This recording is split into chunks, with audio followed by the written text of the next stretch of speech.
The rains had not relented for days, a gray curtain across the sky that turned roads to rivers and fields to mud. The men muttered that it was an ill omen, and Robb Stark, standing at the crest of a small ridge, gazed across the rolling plains toward the horizon.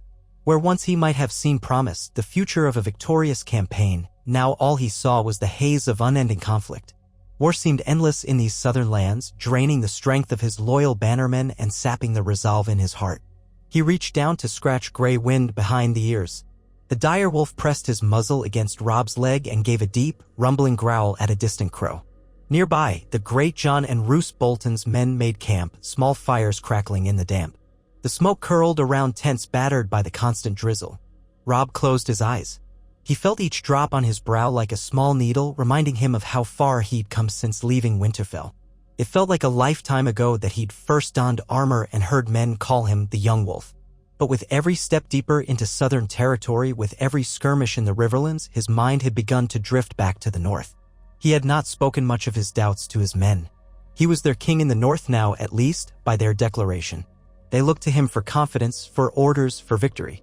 Yet for weeks he had carried a restlessness in his bones, a fear that he was needed elsewhere. And then a raven had arrived, its message carrying the weight of old ghosts and the cold winds that blow only beyond the wall. The White Walkers, the ancient terrors of the long night, had begun to stir. There were ominous signs in the far north, wildling clans fleeing in droves, reports from the Night's Watch that rangers had gone missing and others had returned whispering of corpses that moved. Those had always been rumors, the stuff of old women's tales told around the hearth. But he had read his father's words, Ned Stark's own hand set to parchment. His father believed the threat was real. And if Lord Eddard Stark believed, then it was no myth. He remembered the lines on that weather-beaten parchment, recalled the anxiety that sprang from every carefully chosen phrase. Ned's letter spoke of duty, yes, but not in the sense of the Seven Kingdoms Wars. Instead, it reminded Robb that the ancient enemy of mankind was stirring. The letter almost hummed with urgency. It also carried something else, a blessing, a father's wish to see his son turn away from the destructive path of petty kings and southern ambition, to return north and safeguard the realm from a threat too few could believe in until they saw it with their own eyes. In that moment, reading the letter in the privacy of his tent, Robb felt as though his father's soul stood beside him, whispering that the old ways were not so easily cast aside. Even so, to abandon this war meant facing the disappointment of his vassals. The Riverlands had rallied behind him. The phrase, however untrustworthy, had for the moment sworn their loyalty. Men like the Blackfish, like Roose Bolton, like the Great Jon, all expected him to defend the independence of the North, to avenge whatever humiliations House Stark had suffered. And there was justice to be done. The Lannisters had captured or threatened his sisters, had orchestrated so many misdeeds at King's Landing. The realm was in chaos. How could he return north, tail between his legs? Yet Father's letter had made one point abundantly clear: should the worst rumors from beyond the wall prove true, no war in the south would matter in the end. All those who played at thrones would be swallowed by an endless winter. And so Robb's mind began to shift from the petty wars to something far larger. He opened his eyes again. The men had noticed his silence, and a hush fell across the camp. They wanted orders. But he stood there a moment longer, remembering the nights at Winterfell's great hall, where Ned Stark would speak quietly but firmly of honor. That word had never truly meant vainglory to Eddard Stark. It was more akin to a moral compass. Honor was not a blade to brandish, but a guide to doing what needed to be done, even if the rest of the world called you foolish. Suddenly, Robb felt a flicker of that resolve snap into place. The White Walkers were stirring. The only question that remained was whether he had the courage to turn his army back, to accept whatever condemnation might come for abandoning the South's cause. His father believed in him, believed that the realm needed House Stark in the north for the coming winter. Robb breathed in the cold, damp air. He would do what he must, in the name of house and family, but mostly in the name of humanity itself. He turned to his bannermen then. The Great Jon, tall and hulking with thick hair matted by rain, strode up, chewing the inside of his cheek. Roose Bolton lingered behind him, his pale eyes glinting with that curious mixture of cunning and detachment. Farther back, men like Dacy Mormont, Mead's daughter, stood quietly, her brows furrowed as if she were awaiting news that would shape the rest of her life. "I have come to a decision," Robb declared, voice carrying across the winds. He felt a pang in his chest. This would change everything. We return north. There was a flurry of shifting feet, of startled inhalations. He glimpsed men exchanging uncertain glances, saw the Great Jon's eyebrows shoot upward, saw Roose Bolton's lips part in mild surprise. The crackling of the campfires seemed to become the only sound. For a breathless moment, Robb wondered if they would refuse him. He was their king, but men who had tasted blood and vengeance were not so easily reined in. When the great Jon spoke, his voice was a roll of thunder across the field. Return north? With Tywin Lannister at our backs, with the Riverlands half in flames? My lord, my king. He stumbled over the titles, uncertain. You would have us abandon our allies? Abandon your sisters? Turn a blind eye to all that's been done to House Stark? Robb's throat felt tight. No, he said, though he understood the question. But my father has sent word from Winterfell. There is a greater threat, far greater than the Lannisters or even the Iron Throne. My father believes the dead walk beyond the wall. A hush more profound than the last settled on the men. Most looked uneasy. Some wore mocking expressions or outright confusion. The stories of whites and white walkers had become distant legends in recent centuries, nearly as far-fetched as Merlings in the Shivering Sea. Bolton was the next to speak, stepping forward carefully, his hands folded at his waist in the manner of a man who would hide a knife in any fold of clothing. My lord, he began, voice quiet. Are we to place our faith in children's tales? Corpses walking, indeed. Even if Lord Eddard wrote such a thing, it may be hearsay. Exaggeration. The Night's Watch has been known to be overzealous in describing wildling raids. It serves them to frighten the realms so they might receive more men, more coin. Robb could feel his anger rise. He fought it down. I trust my father's word beyond all else, he said, measuring each syllable. And yes, the Watch has often asked for help. But these tidings are different. Men of the Watch have seen these foes with their own eyes. There is more, I fear, than we can guess. And so we run? The great Jon demanded, his tone brash. He was a warrior who reveled in the clash of steel, improving his worth on the field. Forgive me, my king, but I think it's a mistake to abandon a war we might yet win. Robb clenched his jaw. We do not run, he said. We prepare. We do not skulk away in the night. No, we gather our forces. We head north with all our banners to fortify the wall if we must, or to meet the threat however we can. The Lannisters will remain. The Iron Throne will remain. If we march south forever, chasing vengeance, we only weaken ourselves and the realm. The winter is not going to wait for us to finish squabbles. I say, let us heed the old saying, when the snows fall and the white winds blow, the lone wolf dies, but the pack survives. Let us be that pack. Let us give the rest of Westeros a chance. He expected more protestations, but for the moment, silence was all that greeted him. His lords looked at one another, read the steel in Robb's eyes, sensed perhaps the intangible shift of purpose in the camp. Then, surprisingly, the great Jon let out a rumbling sigh and ran a hand through his wet beard. Damn me, but I swore to follow you, boy, he said, more subdued than Robb had ever heard him. King in the north, he corrected himself again. If this is the command, I'll do my best to see it done. More reluctant murmurs followed from others, but no one made a move to ride off or defy him. For all their southern campaigning, they still remembered the name Stark, remembered the bloodline that had reigned over the north for thousands of years. Robb, for his part, felt a burden lift. Ned's blessing was with him. He could almost imagine his father standing behind him, placing a reassuring hand on his shoulder. That night, Robb met with his key bannermen in the largest tent, a threadbare structure that had once been bright with the banners of House Tully but now was riddled with holes from arrow fire and soaked with repeated rains. By torchlight, they mapped out a plan for withdrawal. They would inform the Tullus of their intentions, ensuring Riverrun was not left entirely defenseless. But their main host would pull away. They would treat with any who would listen, speak of the threat beyond the wall. If House Tully or any other allies wished to join, Robb would welcome them. And if they did not, so be it. Honor demanded they not leave their mother's family to the wolves, but the realm was in no state for easy answers. The next days were filled with quiet tension. Men glanced at each other across campfires, uncertain whether marching home was an act of betrayal or the only rational choice. Rumors spread like wildfire. Some whispered that Robb Stark had been betrayed by the Freys and was forced to flee. Others claimed that the young wolf had lost heart. But those who had read the letter from Ned Stark or overheard Robb's talks with his advisors spoke in hushed, anxious voices about the others, about an eternal winter that might sweep away all their petty conflicts like leaves in a storm. As the rains finally began to let up, Robb's host moved northward, drawing away from the Riverlands. Gray wind prowled beside him as though guiding their path. In passing villages, small folk peered out from shuttered windows. They did not cheer the king in the north's arrival anymore. Confusion marked their faces. They saw no reason for him to be departing southward fields so soon. But at each hamlet, at each crossroads inn, Robb would pause and speak with anyone brave enough to come forward. He told them all, winter is coming and it comes with horrors beyond the wall. Prepare yourselves if you can. He was met with more skepticism than acceptance. Yet as the days wore on, as the nights grew longer and colder, a few men and women found themselves haunted by old stories. Some even volunteered to travel with him, though they were ill-equipped. A blacksmith's apprentice from one village asked to join. Another was a second son from a minor riverlord's household who had nothing better to do than pursue glory.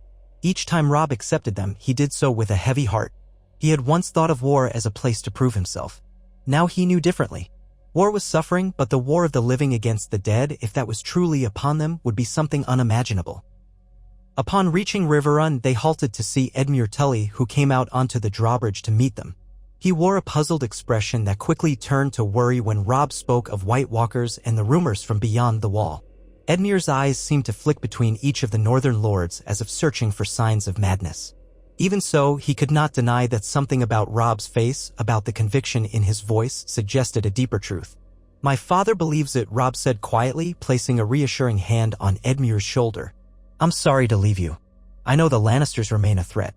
I would give you every man, every sword, but the truth is that we cannot linger here, fighting a war that has no end in sight when the real war might be waiting beyond the wall." Edmure's eyes flickered with conflict. "You're leaving the Riverlands," he said, half in shock. "You came to rescue our lands, your mother's family, from the clutches of Tywin Lannister. You swore to see us safe." Robb nodded, the guilt gnawing at him. "I did," he said, "but I also swore to protect the realm. If my father's warning is correct, the entire realm is in danger. Perhaps it doesn't seem so now, but soon it may be too late. I'd stay if I could. If you want to come with us, I'd welcome you, cousin. If not, you must do what is right for your people." Edmure Tully looked stricken but also uncertain. The Riverlands had bled under the iron gauntlet of House Lannister. Turning away from the conflict felt like surrender.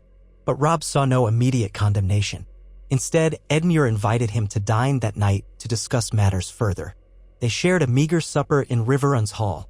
Catelyn Stark was there, and the sight of her put a knot in Robb's stomach.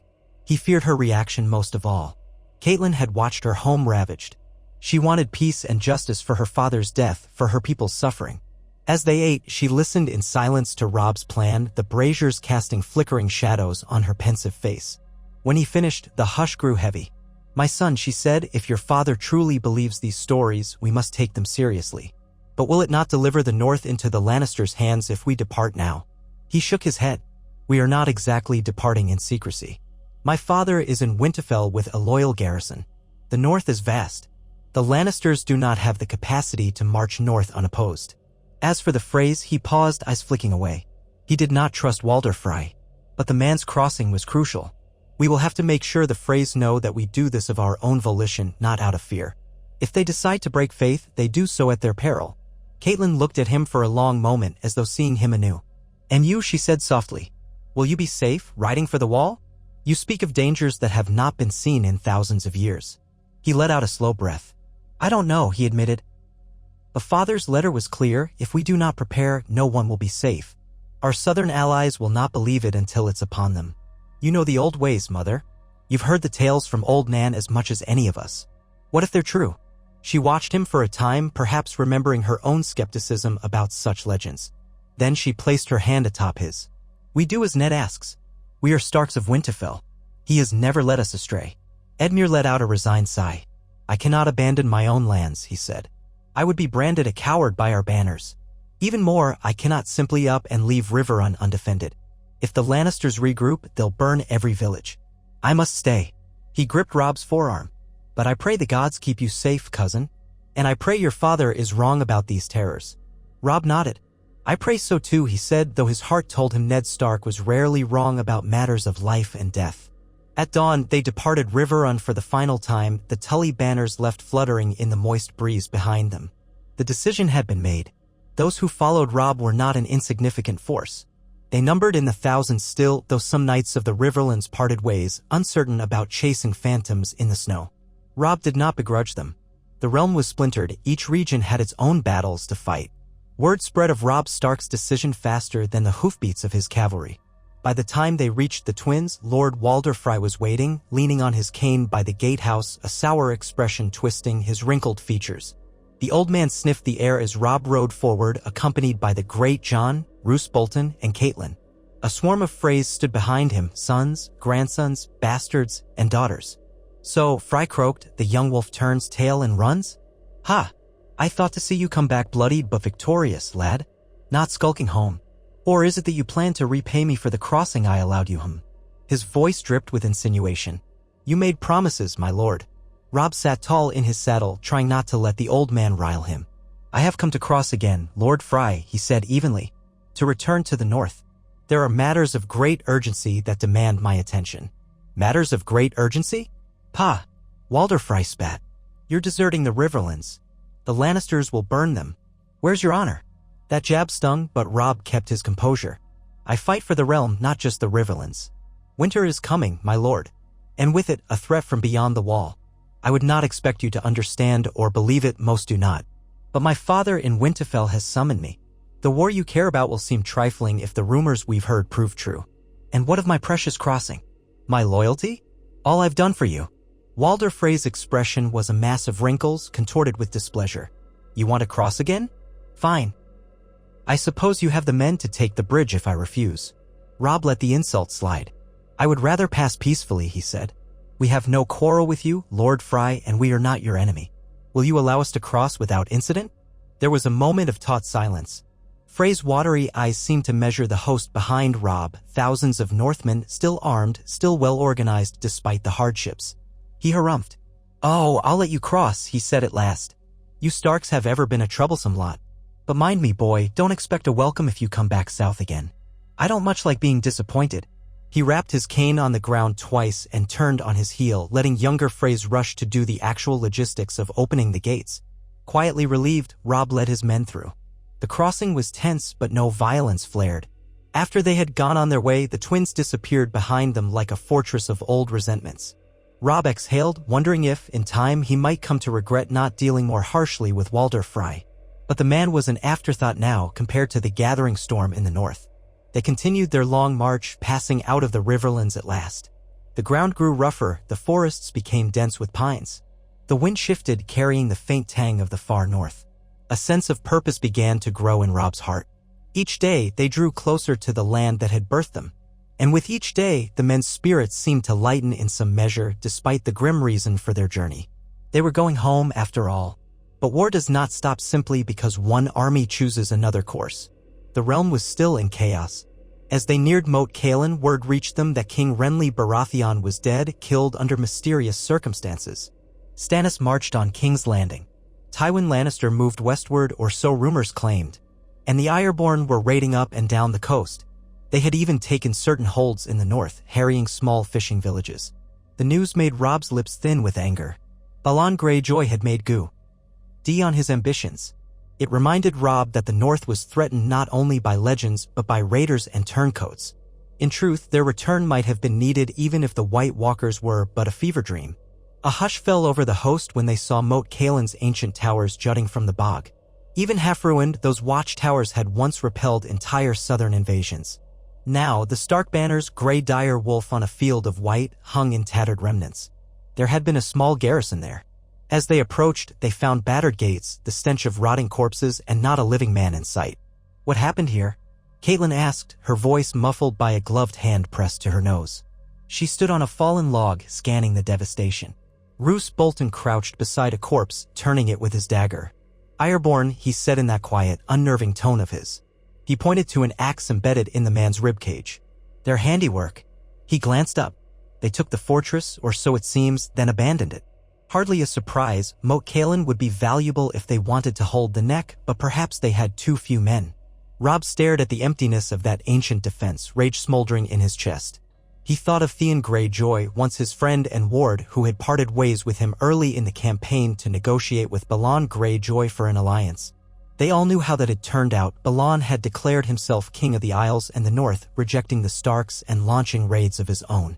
He had used Theon's knowledge of the North to aid his conquests. Some part of Robb had refused to believe Theon would betray him, but the evidence was clear. He lingered there, gazing upon the bodies of men who had sworn to House Stark. They had died in the mud, far from recognition. He silently vowed to take vengeance on the Ironborn in time, but only after he had heeded the summons from his father. Rage was a luxury. The war they would fight in the near future could not be about personal enmity. If the dead truly marched, all living men would either stand together or perish. They buried the dead, as many as they could manage, and set a new garrison at Moat Cailin. Those men who would serve as watchers were sobered by the sight of how precarious the next defense had become. In the process, they discovered a couple of survivors, men who had hidden in the swamp when the Ironborn stormed the walls. Their injuries were great, but they bore testament to the brutality of the raiders. One of them, Delirious, spoke of Theon Greyjoy leading the attack, wearing House Greyjoy's Kraken sigil openly. Robb clenched his fists, ignoring the pang of betrayal in his gut. He did not linger. Within 2 days, they continued north, leaving behind a reinforced garrison. As they traveled, the landscape turned more familiar, the nights colder, the pines thick and dark. The setting sun painted the treetops red, and in that half-light, the Northmen felt as though the old gods themselves watched. Catelyn spoke of hearing the whisper of her own father's voice on the wind, though he was buried at Riverrun. Some men found themselves muttering prayers to the old gods, feeling the presence of ancient spirits in the looming forests. When at last they came within sight of the walls of Winterfell, Robb felt his throat tighten with emotion. The castle stood proud against the gray sky, smoke drifting from chimneys. The banners of House Stark flew atop the ramparts, and watchers called out in excitement and relief at the sight of their returning king. A wave of cheers rippled across the courtyard as the gates swung open and Robb rode in with Grey Wind at his side. Servants, small folk, and men-at-arms rushed forward to greet them. Robb could see the wonder in their eyes. Rarely did Winterfell host such a large assembly of northern warriors all at once. Robb dismounted in the courtyard. Grey Wind trotted ahead, sniffing the air. And then Robb saw him, Ned Stark, his father, descending the steps with measured grace, as though each step must be tested. The sight of him with both head and body intact stirred an overwhelming relief in Robb. In another path of fate, Ned Stark might have been executed in King's Landing, but in this alternate weaving of destiny, events had played differently. Here he was, older and changed by near misses and southern treachery, but still very much alive. Robb hurried forward. He half bowed, half embraced his father. Ned's expression was one of somber welcome, and he placed a hand on Robb's shoulder. "My son," he said in that low, gentle voice. "I had wondered if the letter would reach you in time." He surveyed the men crowding in behind, the banners snapping in the brisk northern wind. "You brought many swords home." Robb glanced back, taking in the spectacle. "Some parted ways," he admitted, "but enough remain." He paused, eyes lingering on his father's face, noting new lines around his eyes, the tightened set of his jaw that suggested worry and unspoken burdens. "Are the rumors true, then? Are the White Walkers?" Ned's lips thinned. He beckoned his son to follow him indoors, away from prying ears. Catelyn soon joined them, and they retreated to Ned's solar, a small room warmed by a brazier. Its walls were lined with shelves bearing old histories of the North. Once inside, Ned lowered his voice and explained what he had learned from the Night's Watch. "Jon has sent word from the Wall," he said quietly, addressing both Robb and Catelyn. "He's seen strange things, corpses that rose in the night, and a force of inhuman creatures that moves in the far north. He's convinced, rightly, I believe, that these are the White Walkers of ancient legend. The Lord Commander is calling for help, but the southern courts, they will not heed it. Their eyes are turned inward, squabbling over crowns and petty claims." Robb exchanged a worried look with his mother. "Then we've come just in time," he said, though his voice trembled slightly. "How much time do we have before they reach the Wall?" "It's hard to say," Ned said. "The Watch cannot take the fight to them easily. They need men, supplies, and above all, they need the realm to believe them. Winter is not fully here yet, but the winds are shifting. We could have months or less. The wildlings are pressing south in terror of what hunts them. That alone should make the realm pay attention, but the lords of the south are too caught in their own ambitions." Catelyn let out a breath that shivered with fear. "We are only one kingdom's worth of men, Ned. How can we stand against a threat that might challenge all the living?" Ned's eyes flickered toward the brazier's flames. "We do what we have always done," he said. "We defend our lands, we honor our oaths, and we pray the rest of Westeros will see reason before it's too late. Robb, your decision to return was wise. We must gather as many allies as possible from every corner of the realm if we hope to hold back the dark." Robb nodded. "We will muster the lords of the north, call the banners in full. The Manderleys, the Umbers, the Glovers, Mormonts, all of them. We might also try to broker peace with the wildlings if they are fleeing. We cannot fight them and the others at once." Ned gave a small, solemn smile. "You sound like a lord truly worthy of leading the north, my son. We shall do just that." He turned to Catelyn. "My lady, you have a way with alliances and negotiations. We'll need all your skill if we are to unify a realm that doesn't yet believe in the nightmares we speak of." She squared her shoulders, steel in her eyes. "If I must reason with men who would once have been our enemies, I will do so," she said. "To protect our children, to protect the realm. Whatever it takes." They planned deep into the night, discussing fortifications and supply lines, aware that the Ironborn threat still loomed along the coasts, that the Lannisters might seek to exploit any sign of weakness. But in the end, they recognized that every lesser conflict paled beside the existential menace beyond the wall. If the rest of Westeros would not join them, they would stand alone until the truth could no longer be denied. In the following weeks, the courtyard of Winterfell bustled with activity. Blacksmiths worked day and night forging new swords, axes, and spears. Maesters scurried about, sending ravens laden with messages to every corner of the north and beyond to the Vale and the Riverlands and even as far as King's Landing, though none expected a warm reception from the Lannisters.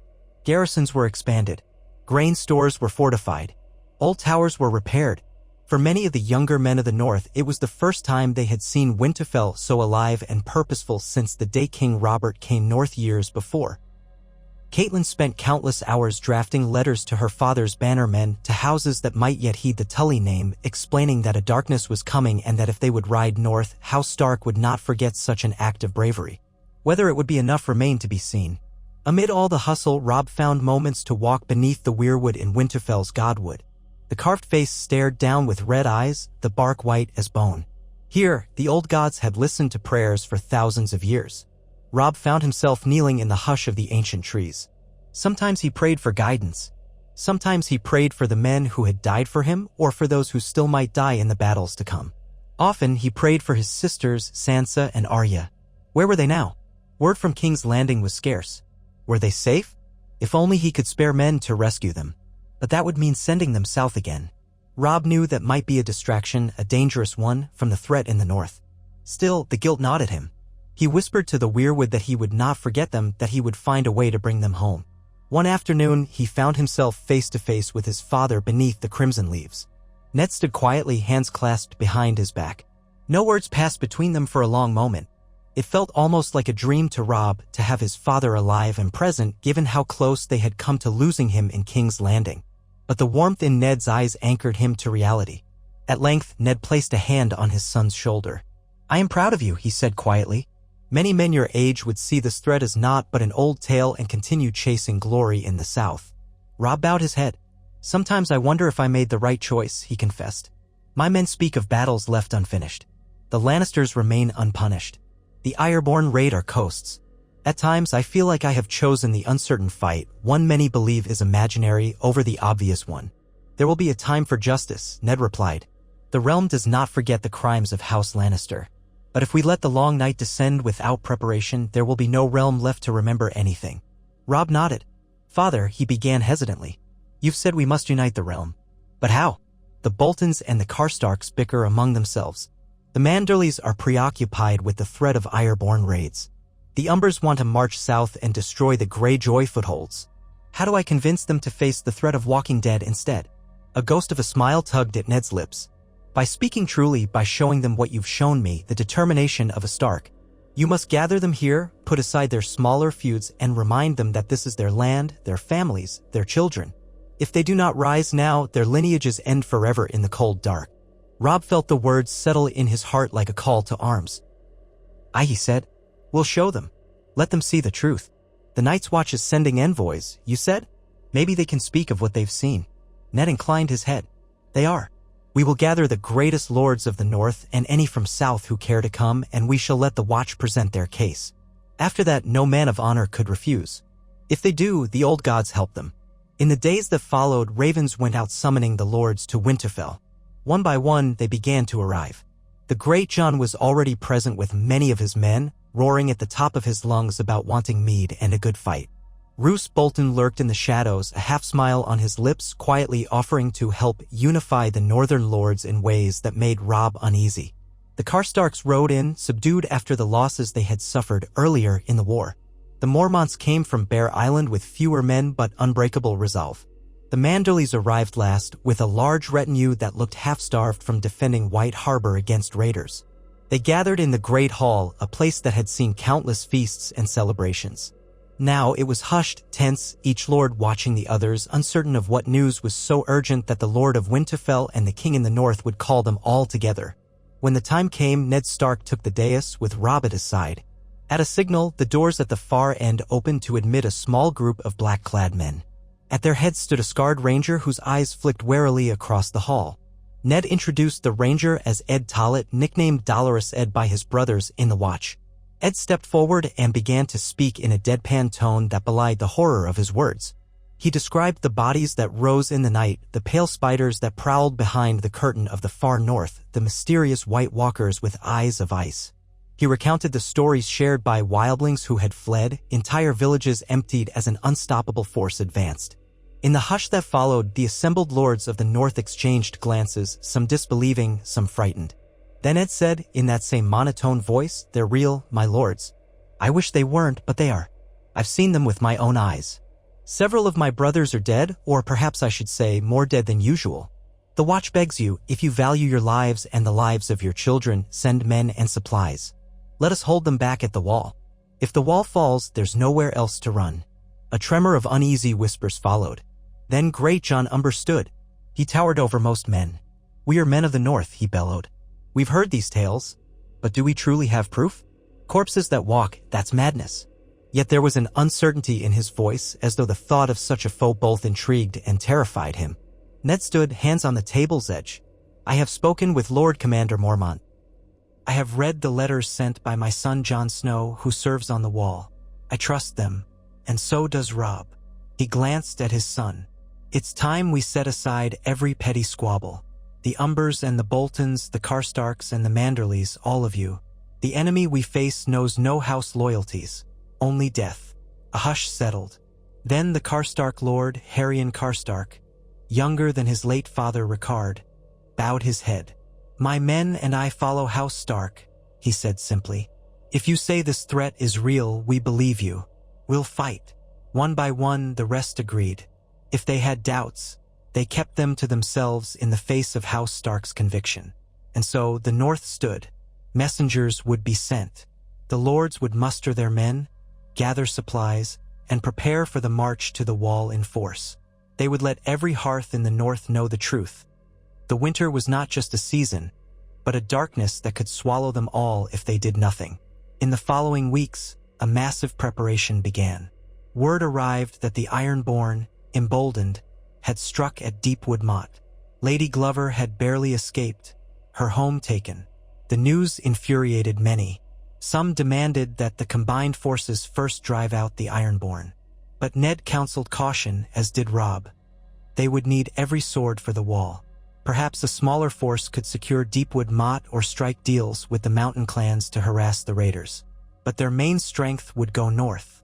Taking Winterfell itself was a bigger prize. But so far, Theon Greyjoy had not dared move against it directly. Catelyn found time to stand on Winterfell's battlements, looking out over the courtyard where men drilled in the crisp morning air.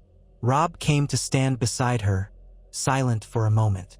"You were right," she said softly, turning to him. "In the Riverlands, I thought you might be acting out of fear. But I see now it was something else, duty." Robb shook his head. "I only hope it's enough," he said. "I keep thinking about the Lannisters, about Sansa and Arya, and the deals I might have made. But I couldn't see past this coming storm. Sometimes, I still lie awake at night, wishing I could fight 2 wars at once." Catelyn touched his arm. "You cannot save everyone, Robb. But as your father says, if these White Walkers are real, and by the gods I believe it now, then that is the war that matters. The realm will thank you, one day, when the snows recede." He nodded, turning his gaze northward. Over the high walls, the horizon stretched away, dark pines and distant hills. "I wonder if we'll ever see that day," he murmured. Soon enough, a great host formed at Winterfell, the largest gathering of northern might in a generation. The banners of houses large and small flew over the assembly. The Merman of Manderley, the Sunburst of Karstark, the Flayed Man of Bolton, the Roaring Giant of Umber, the Bear of Mormont, and countless lesser-known sigils. Though some of the alliances were fragile. Some men hated their neighbors more than they would ever fear rumored whites. Robb and Ned walked among them, forging unity through the sense of shared purpose. This was not about a crown. This was about survival. The day came when they began their march north. The plan was that Ned would govern the realm from Winterfell, marshaling resources, while Robb led the vanguard to the wall. Most of the lords would accompany Robb. Caitlin, with reluctance, remained at Winterfell as well, to maintain lines of communication with the south. Should any southern house choose to believe them and send help. She held Robb close before he departed, whispering a mother's blessings, telling him to be safe, to trust in the gods. He nodded but said little, too choked with emotion to form words. So Robb Stark rode out at the head of an army. And if once he had dreamed of crossing into the Riverlands as a triumphant hero, now he sought only to meet a threat that might have no equal in living memory. The roads were cold and windswept, the nights long. Occasionally, they encountered groups of wildlings, more than any living lord could remember seeing so far south. Some were half-starved, frightened, and a few were still armed enough to raid if they could. But Robb ordered his men not to slaughter them outright. Instead, he tried to parley, to understand.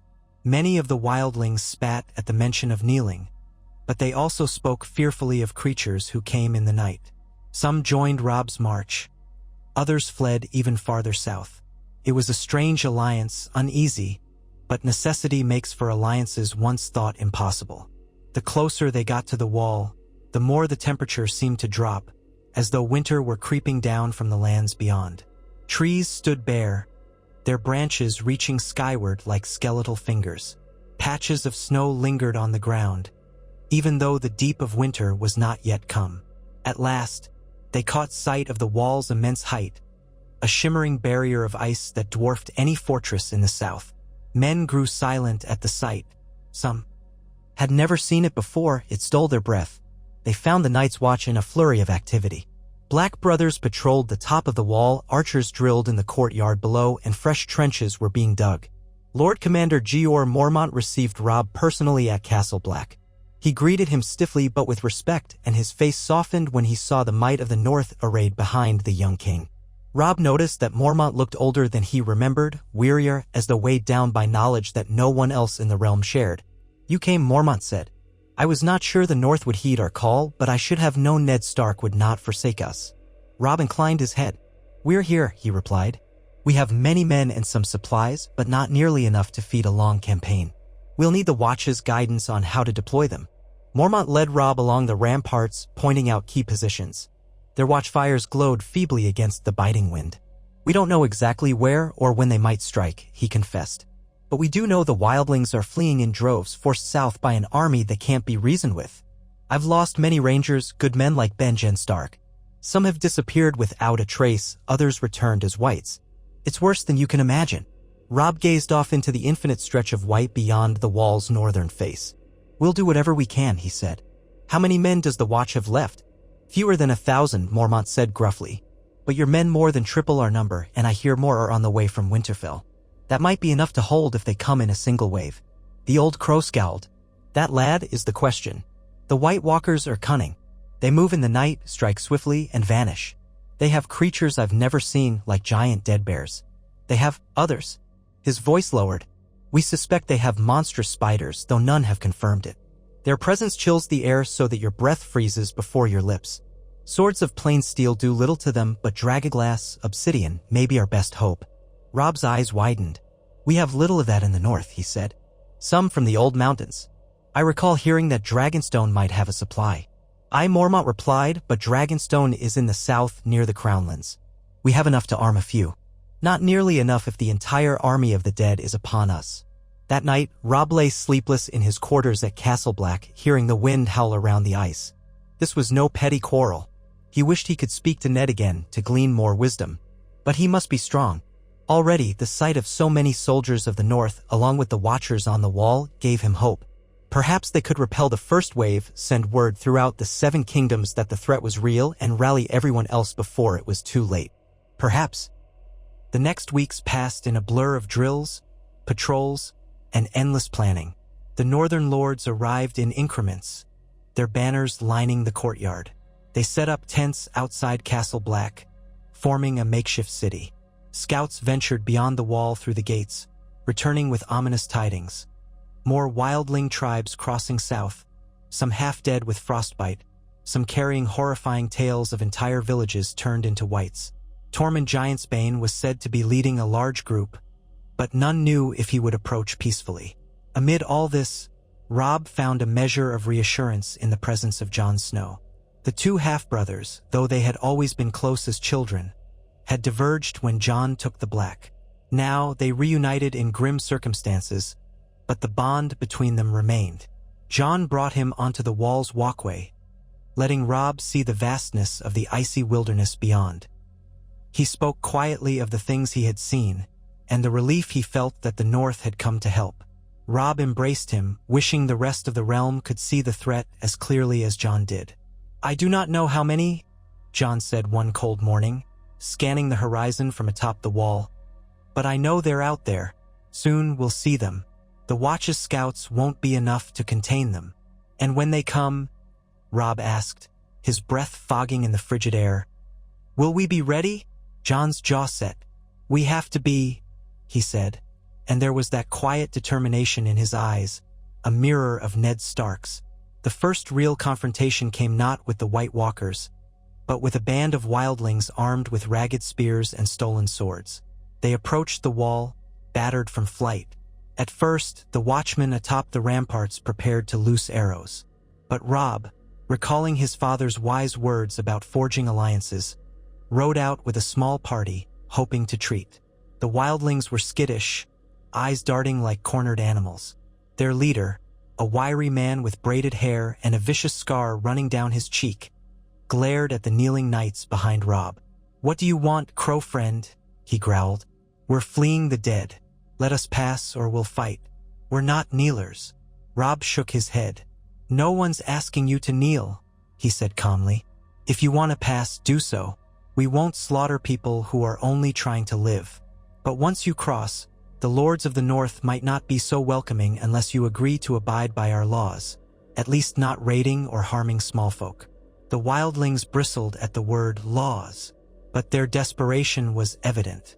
They huddled together, half-starved, many with children clinging to their sides. Finally, they agreed to pass peacefully. Robb signaled his men to stand down. Thus, a stream of wildlings was allowed through the wall, a concession that would have scandalized half the lords of Westeros. But in the face of annihilation, old boundaries blurred.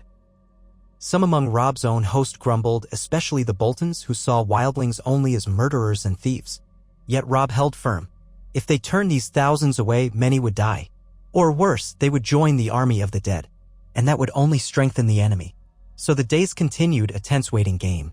Scouts went out, returning with no sign of a massed White Walker force, but they found pockets of death in the icy forests.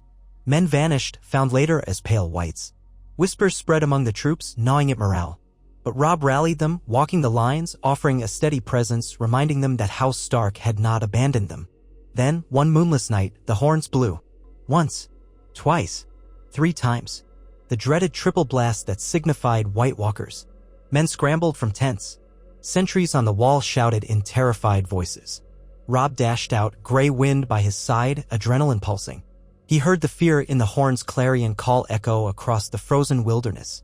Racing up the steps to the top of the wall, he arrived panting, the cold air biting his lungs. Several Night's Watch archers stood there, wide-eyed, pointing over the edge. Robb looked out across the blackness of the forest below. At first, he saw nothing. Then he realized that the gloom was shifting. A faint glimmer of pale shapes among the trees. Or was it his imagination? Jon Snow arrived at his shoulder. "I see them," Jon whispered. "They're beneath those tall pines." Indeed, something moved in the distance. The watchers near them gulped. The archers readied flaming arrows, though they all knew that flame might not be enough. Another man, wearing a Mormont bear sigil on his cloak, peered through a far eye. He uttered a trembling oath. "It's them," he said. "Hooded figures. There must be a dozen. Maybe more." And behind them, he trailed off, his skin looking ashen. "God save us, that's an army of dead men. At least hundreds. Probably more we can't see." A hush fell on the wall. Robb felt his blood run cold. This was it, the foe they had prepared to face. The White Walkers had come in the night, bringing the dead in their wake. He heard men muttering prayers, cursing in fear. One or two turned and bolted down the steps as if they couldn't bear to watch any longer. Robb found himself whispering, "Summon all the lords. Prepare the men." Horn blasts continued to echo, but the shapes did not immediately charge. They seemed to hover in the gloom, perhaps assessing the wall's defenses. Or perhaps toying with their prey. Light from torches flickered across the ice, reflecting a dull sheen. The wind carried a chill even sharper than before, as if the presence of the others itself shifted the temperature. Throughout the night, the dead shapes lingered in the forest's edge, never crossing the open ground to approach the wall directly. With each passing hour, tension rose among the living. Some said it was a feint, that the White Walkers were trying to sow fear. Others claimed they were waiting for something. Maybe the wind to blow stronger. Maybe the approach of a deeper frost. Robb marched up and down the ramparts, checking on the men, encouraging them, reminding them that they were not alone. 1,000, 2,000 more. They had the advantage of fortifications and numbers, or so they hoped. At dawn, the spectral army was gone, vanished into the swirling mists that drifted around the forest's edge. In their wake, they left only footprints in the snow, footprints that ended abruptly, as if the night itself had swallowed them. Some among Robb's men sighed in relief, thinking the threat had passed. But he and Jon and Mormont knew better. This was just the beginning. In the ensuing days, they fortified the wall more fervently than ever, stationing men at Eastwatch and the Shadow Tower to guard against flanking. Supplies were rationed carefully. Patrolling parties ventured beyond the gates, but each time, they returned shaken, sometimes missing a few men who'd strayed too far. They found evidence of the enemy's passage, fresh corpses, unnatural cold spots in the forest, bizarre swirl patterns in the snow that might have been left by undead hands. Still, no full-scale assault came. Robb began to sense that the White Walkers were testing them, seeking weaknesses. The men grew anxious, nerves frayed by constant vigilance. It was a different kind of war, one fought against an enemy who did not tire, who struck from the shadows. Word of these encounters spread among the wildlings still trickling in from the north, lending weight to the rumors. Even the most skeptical northern lord found it hard to dismiss the stories once they heard the horns at night, once they saw the mutilated remains that sometimes showed up near the gates at dawn. Seeking to ease tensions, Robb walked among the camps, listened to the men's fears, offered them what reassurance he could. "We are men of the north," he would say. "We stand together, for there is no other choice. Fear is natural, but so is courage." Often he thought of what might be happening in the south, of how the Lannisters or Baratheons might be seizing advantage of the North's absence. But more than that, he thought of the letter Ned had sent, the one that had brought him home. In his quiet hours, he thanked the gods that his father had survived King's Landing, that House Stark was still united. Whatever the cost, they would face the looming darkness as a family. One gray morning, a large host of wildlings appeared, led by Tormund Giantsbane, as rumor had it. Rather than engage in open battle, Tormund allowed himself to be brought to the gates. Robb and Jon went out to parley. Tormund was a massive, bearded man with a booming laugh and eyes that glinted with savage humor. He declared that Mance Rayder, the so-called King Beyond the Wall, had vanished northward, possibly in search of some mythical horn. Many of the free folk were splintered, lost, or dead. The others stalked them at every turn.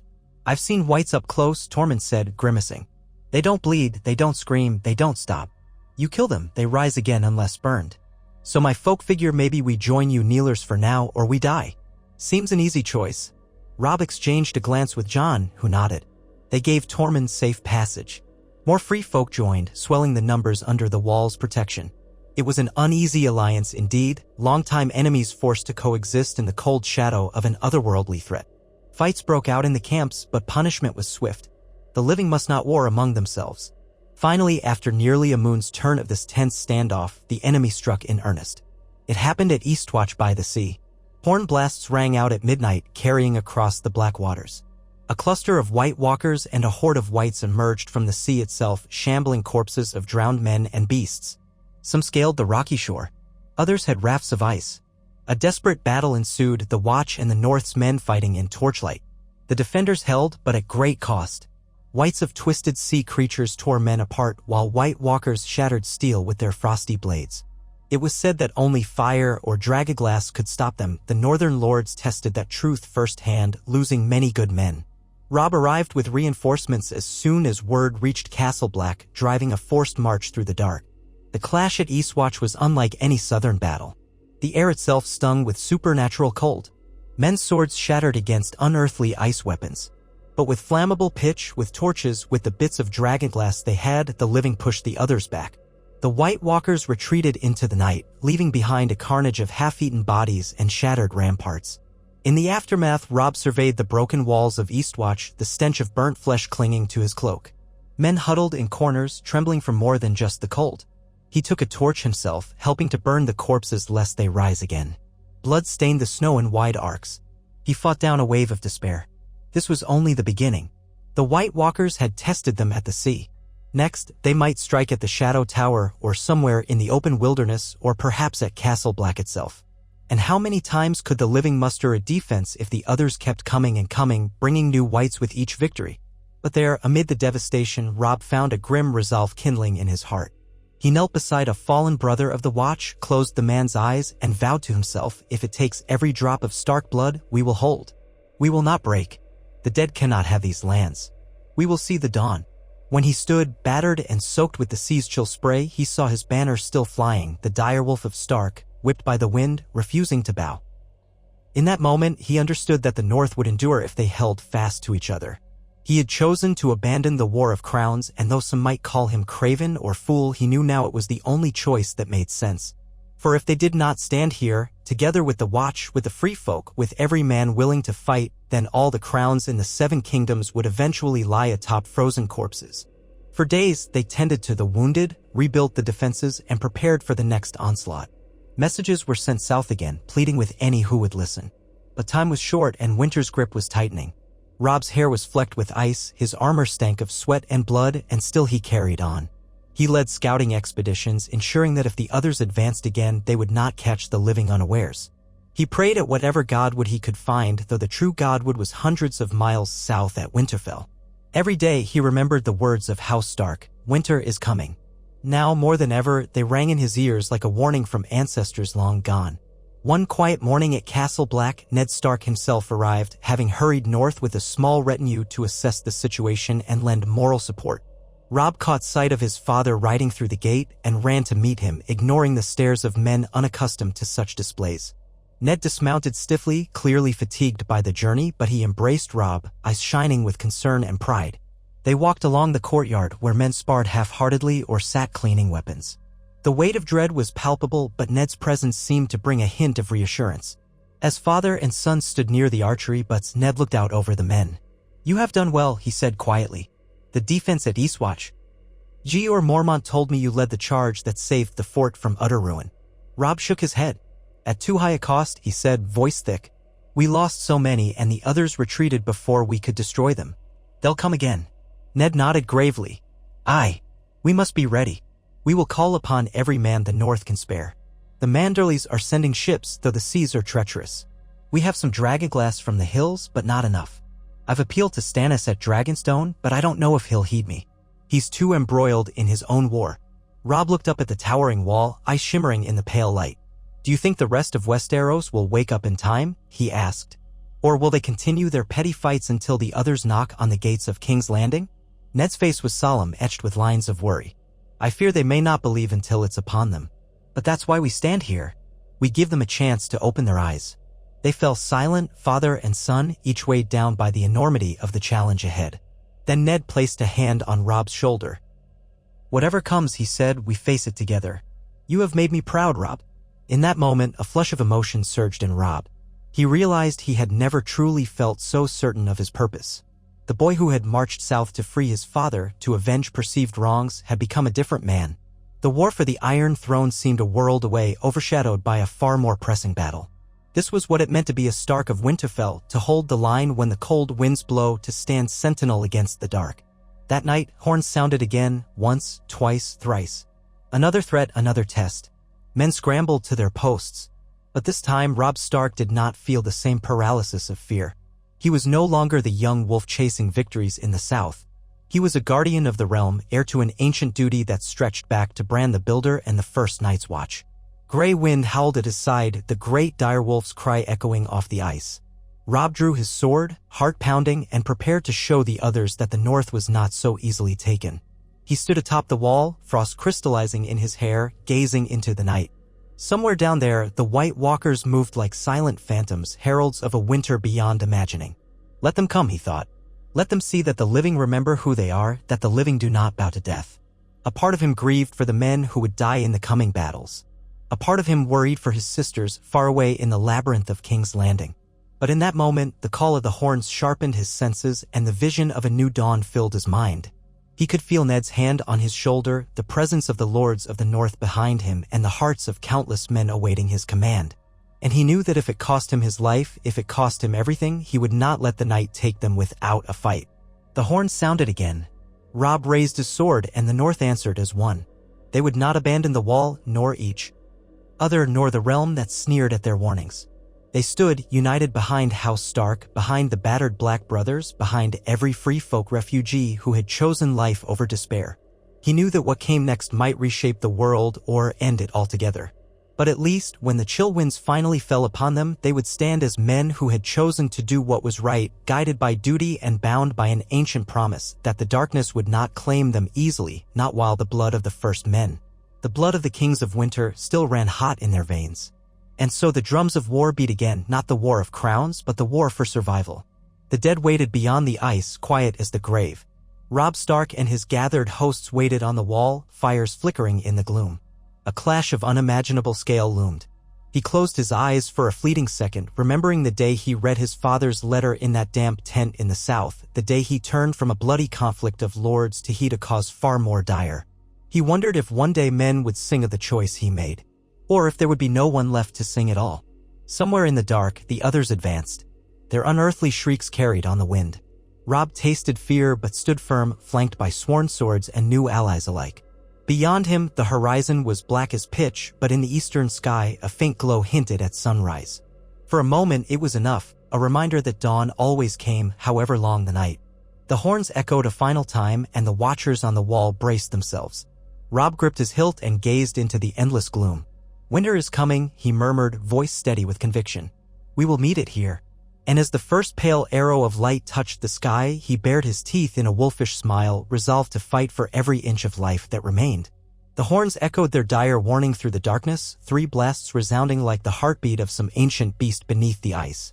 The men upon the wall clutched spears and bows, breaths steaming in the cold air, hands trembling not merely from the chill but from dread. Robb Stark stood among them, sword in hand, gray wind growling low at his side. His father, Lord Eddard Stark, was not far off, conferring with the Black Brothers who manned the ramparts. Jon Snow, dressed in the dark leathers of the Night's Watch, leaned over the icy edge, trying to catch sight of what moved below. Across Castle Black's courtyard, men of the North snapped awake from shallow sleep, seizing weapons, scrambling to stand beside their new allies among the free folk and the Watch alike. For 3 nights now, the horns had sounded 3 times at unpredictable hours, each blast sending waves of panic through the defenders. The others had not launched a full assault since the horror at Eastwatch, but they made their presence known. Silent phantoms flickering through the dark, letting the watchers glimpse only silhouettes, leaving strange formations in the snow, or occasionally dropping a white in plain view, as if to remind the living who truly owned the night.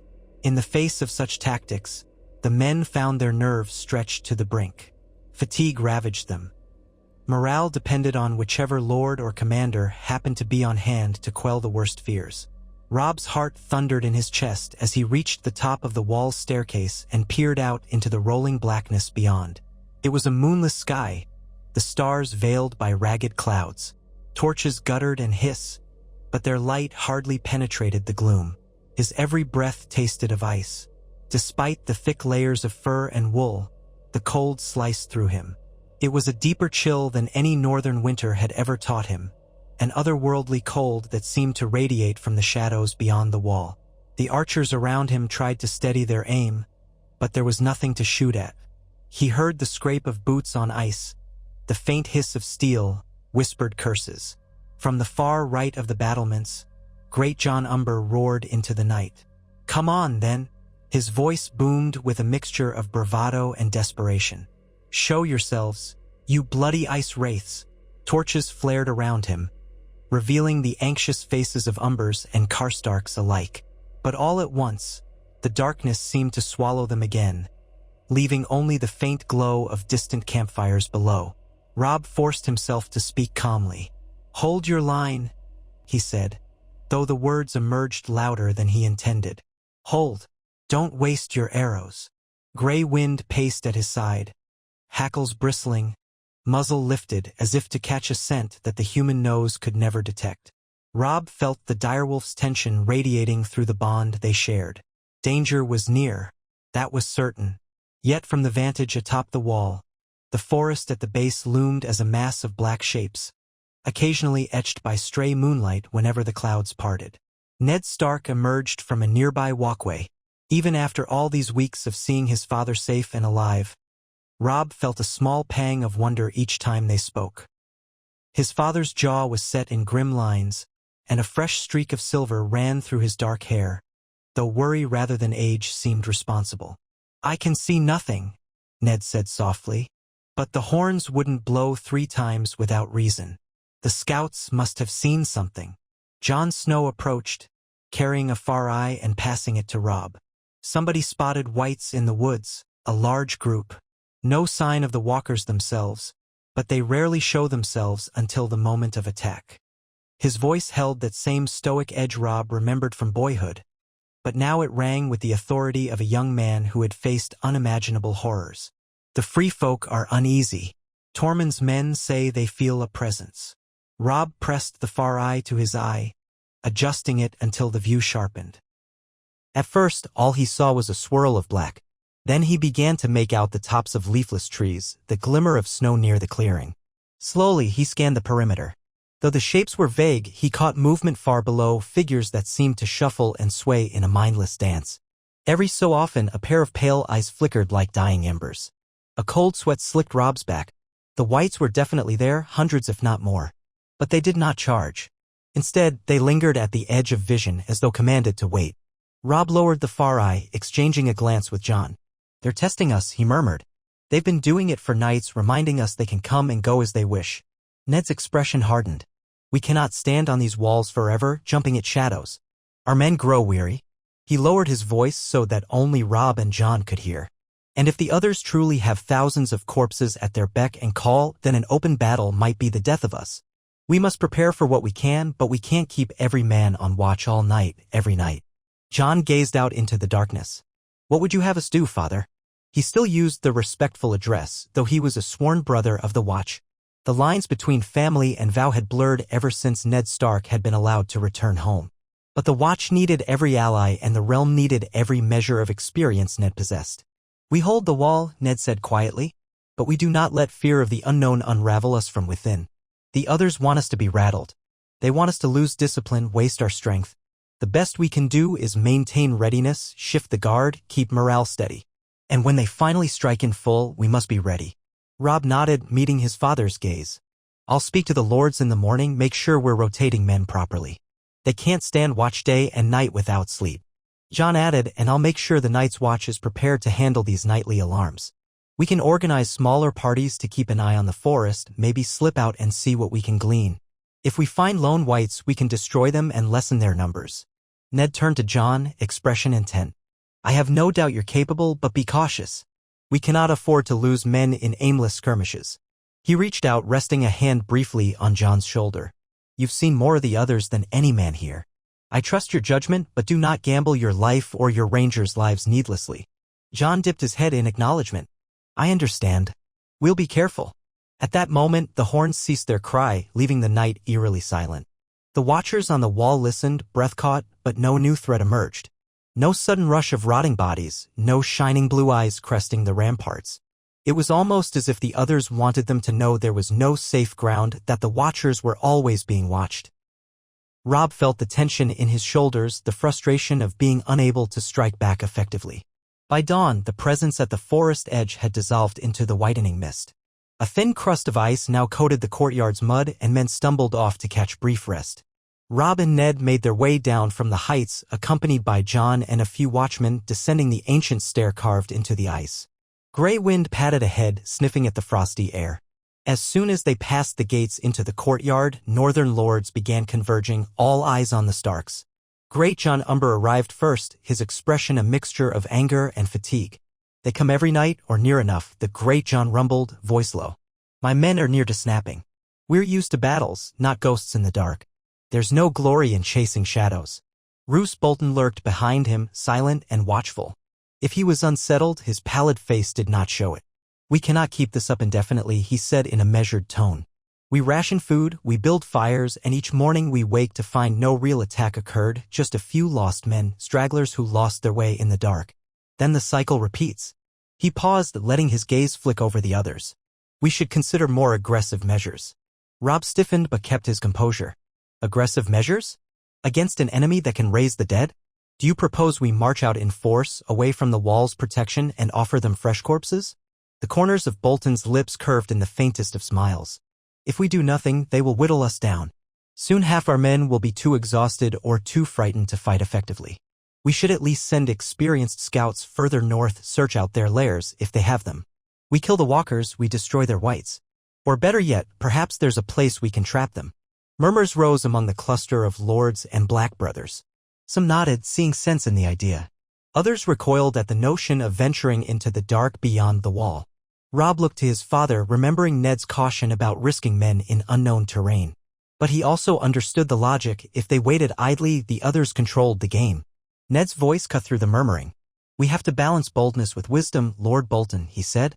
"I will not send an entire army beyond the wall, too dangerous. But perhaps smaller parties, led by skilled rangers from the Watch and accompanied by some of our best men, can probe deeper.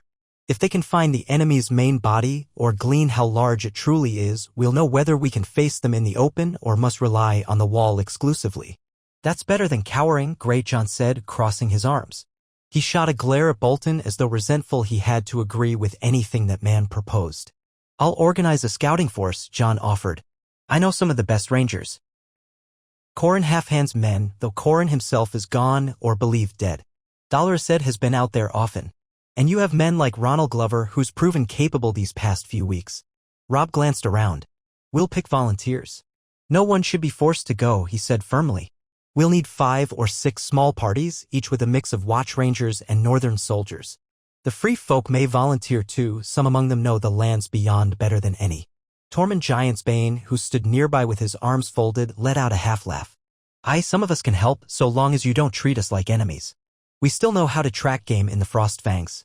He scratched his beard, glancing at Jon. "We do well to have crows and kneelers alike in a party. That way everyone's looking out for the same enemy." A hum of agreement followed.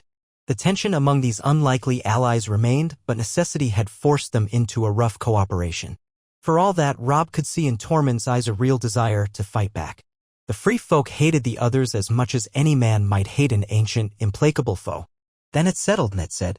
"Lord Bolton, if you would coordinate with Lord Manderley on distributing rations, I'll handle the logistical side of this. Robb, you and Jon finalize the scouting parties. They should move at first light tonight. We hold the wall as usual." "Dismissed." The lords filed away, muttering among themselves. Men looked haggard, frustration etched in every face. But at least they had a plan, a small measure of offense in a war that had so far been reaction and fear. As the group broke up, Robb caught his father's arm. "Are we sure it's wise to risk more men out there?" he asked in a low voice. "We know how many rangers have been lost, men with far more experience than ours. I can't shake the feeling that we're feeding the others more bodies to raise." Ned regarded him gravely. "I share your concern. But if we remain ignorant of their movements and numbers, we'll be blind when the real assault comes. Every day we gain knowledge could mean a chance to fortify, to prepare. It's a grave risk, but we cannot simply hide behind the ice. There is no safety in ignorance." Robb let out a breath and nodded. He looked down at Grey Wind, who met his gaze with fierce, unblinking eyes. "You're right. I'll see to it. I want to find men I trust for this." He paused, remembering the sense of responsibility that weighed on him each time he made decisions that might end men's lives. In another world, he might be waging war against the Lannisters, maneuvering around the Twins and the Riverlands. Here, his war was with the darkness itself, an enemy he could barely name. He wondered if it had been easier, in some twisted sense, when the foe had been Tywin Lannister, at least that was a man of flesh and blood, subject to the same mortality. The White Walkers were a different breed of nightmare. Ned clasped Robb's shoulder gently.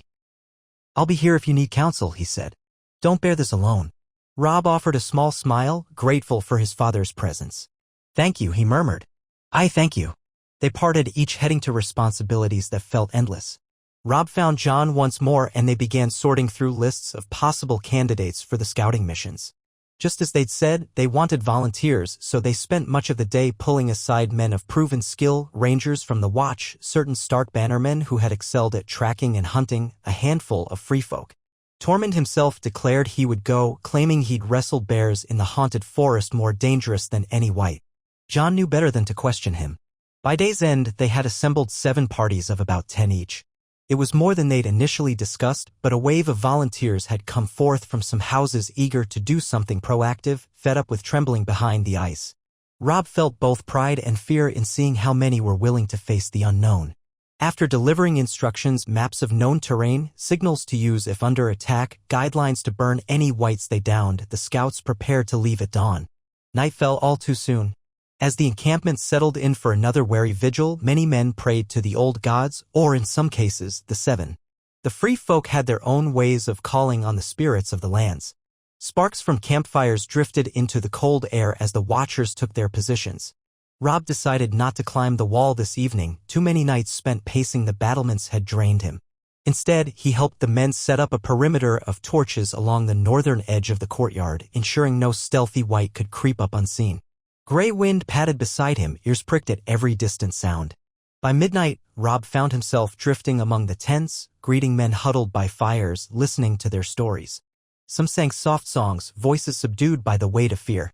Others sharpened blades or tested arrowheads. Several men from House Bolton stood apart, whispering among themselves, half resentful that they were under Stark command. Yet they obeyed, presumably because no alternative existed. Even the infamous flayed man's sigil was overshadowed by the dire wolf these days, such was the unity forced upon them. He paused at a large communal fire pit where Manderley knights and a group of free folk sat exchanging half-hostile, half-curious glances. A wildling woman with stark white hair was telling a story of how she had once outrun an ice spider. She claimed the spider was the size of a horse, its many eyes blazing blue in the moonlight. The Manderley knights looked skeptical, but none openly scoffed. The tension between them was thick, but the threat beyond the wall was thicker still. Robb nodded in greeting. They rose, or at least jerked to attention, and then resumed their uneasy truce. It reminded him how precarious their alliance was, how easily old hatreds might flare up if the others were not pressing them. Grey wind snorted as a light snow began to drift from the sky, pale flakes swirling in the flickering firelight. Robb felt the wet chill on his cheeks. He reached down to scratch the direwolf's neck. "We're all right," he muttered half to himself. "We're all right." But the direwolf's ears remained pinned back, as if he sensed something else in the air. Something far distant yet inexorably drawing closer. Come morning, the scouts set off. One by one, the parties filed out through the great gate in the wall. The watchers on the ramparts called down farewells, though their eyes held the expectation of doom. Tormund left with the largest group, forging north along a route he claimed would lead to high ground with vantage points over the frozen forest. Jon Snow chose to lead a smaller unit westward, hoping to check an abandoned wildling camp rumored to lie near a half-frozen lake. Dolorous Ed led another band eastward, glumly telling anyone who would listen that they were probably heading to their graves. The rest scattered to different paths, some braving the haunted forest, others crossing icebound streams deeper into the unknown. Robb watched them vanish beyond the gate, stomach twisting. The plan was for them to return by the 3rd day, or sooner if they discovered something too large to handle. And so the waiting began again. Robb tried to busy himself, reviewing the watch rotations with Ned, encouraging crossbow drills, conferring with the blacksmiths about forging more dragonglass arrowheads. After Eastwatch, there had been a scramble to craft as many obsidian weapons as possible. The limited supply trickling in from the North's rocky hills had forced them to ration. A handful of men possessed Valyrian steel swords, including Ned's own greatsword, Ice, but that was hardly enough to equip an entire army. The blacksmiths cursed under their breath as they experimented with ways to embed dragonglass into spear tips or halberd. Yes, but the brittle nature of obsidian made it difficult. Even so, every piece might save a life if it struck true. 2 nights passed without sign of the scouts. On the 3rd day, a gray dawn broke across the wall, accompanied by a bitter wind that carried needles of freezing rain.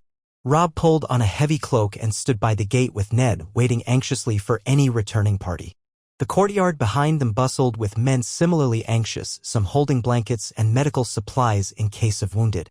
The first sign of life was a horn blast from atop the wall, 2 short bursts that indicated friendly riders approaching.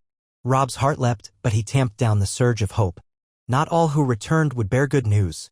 Before long, he saw the silhouettes in the swirl of rain, stumbling forward.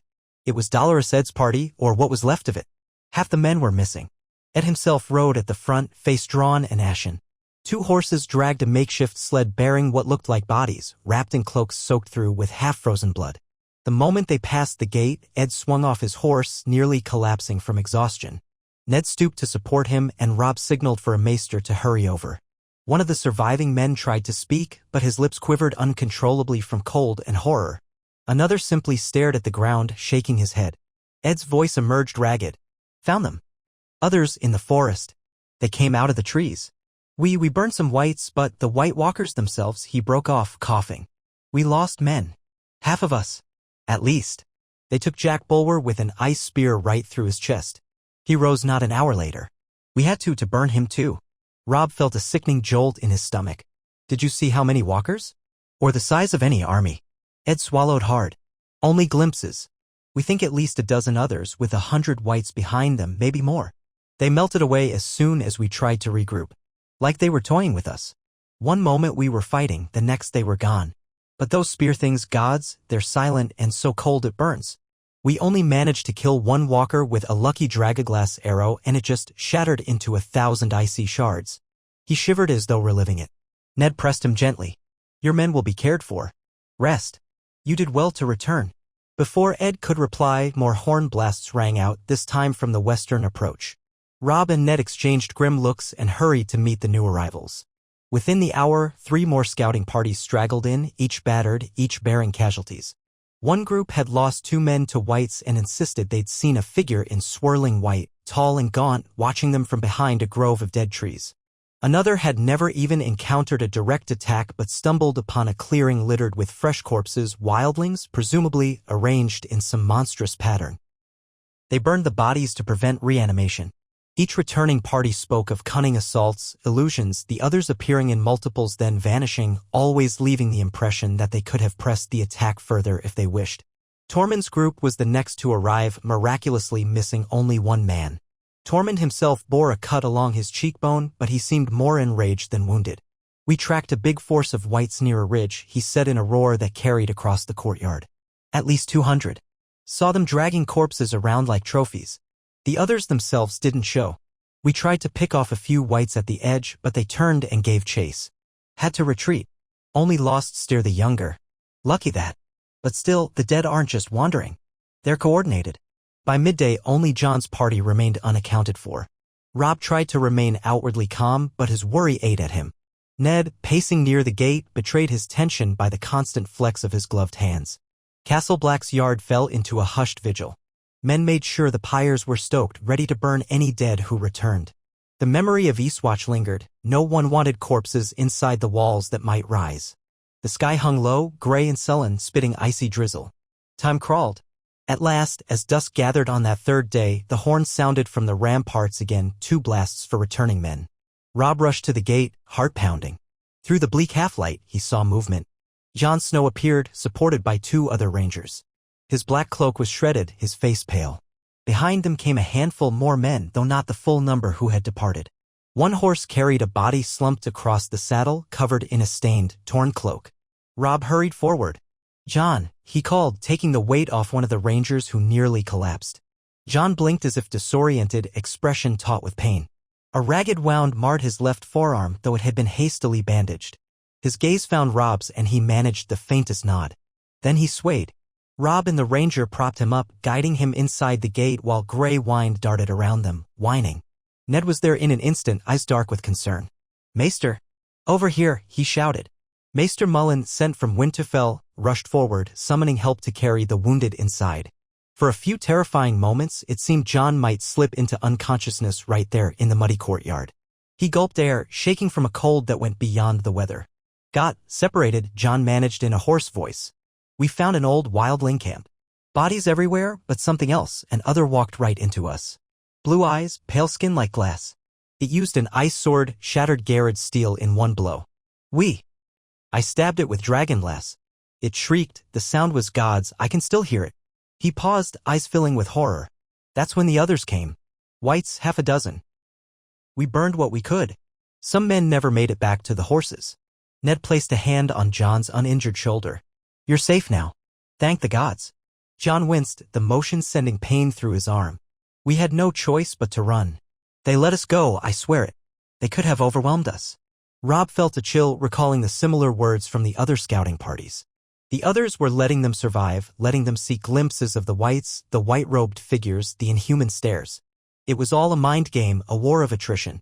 Still, if knowledge was what they sought, they had gleaned it in spades. The enemy was not a scattered group of myths but an organized force capable of calculated strikes and of retreating when it suited them. Whether they were massing for a grand assault or simply starving out the living was impossible to say. Jon was carried to the infirmary in Castle Black. The others who could walk were guided to the warmth of fires where they could eat, drink, and recount the horrors they'd witnessed. The final toll was sobering, nearly a third of the scouts were lost.